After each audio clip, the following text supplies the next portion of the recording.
Hello again, I'm David Busch, and this is Busch History. This is my series called The Presidents, in which I am taking a look at each presidential administration and significant events during that administration. No long discussions about the facts, just a brief point about each of the events.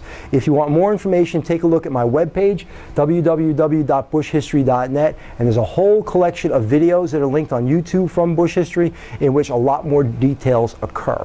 In either case, let's get started right now with John Tyler, the 10th President of the United States. President John Tyler is number 10. He had no vice president, which would have been interesting if he had died. His political party was a Whig, term of office 1841 to 1845. Who came before him and after him, and what were their political parties? William Henry Harrison preceded him. He was a Whig, and James K. Polk was a Democrat who followed him. Any unusual circumstances? Well, William Henry Harrison died in office of pneumonia after being president for about 4 weeks, and that was it. And John Tyler became the first vice president to become the president of the United States as a result of the death of a president. The office. Any catchphrase or term specifically associated with him. Tippecanoe and Tyler too. Tippecanoe had been William Henry Harrison, and Tyler, certainly, his running mate. The accidental president is a term that's also used to describe him because people never thought he'd be president. When he left office, was it by choice, defeat, natural death, assassination? Well, what happened was he acted more like a Jacksonian Democrat than a Whig. So the Whigs disowned him. The Democrats didn't want anything to do with him. So when we get down to the election of 1844, no one will nominate him. So he's done. He's a one-term president and out.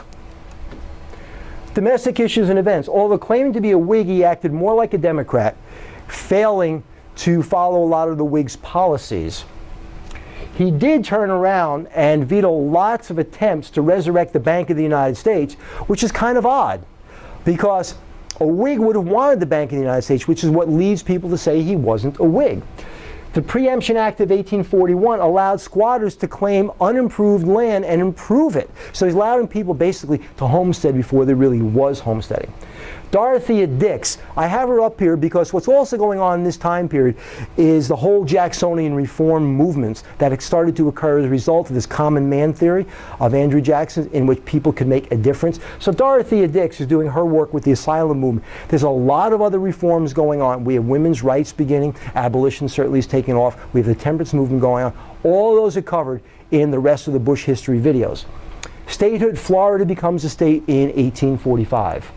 Foreign policy, we get the Webster-Ashburton Treaty. The Webster-Ashburton Treaty settled the border between the United States and Canada, between Maine and New Brunswick. The Treaty of Wangea, it allowed U.S. ships to enter Chinese ports for the purpose of trading and beginning the annexation process of Texas. It didn't occur while he was president, but the process actually began.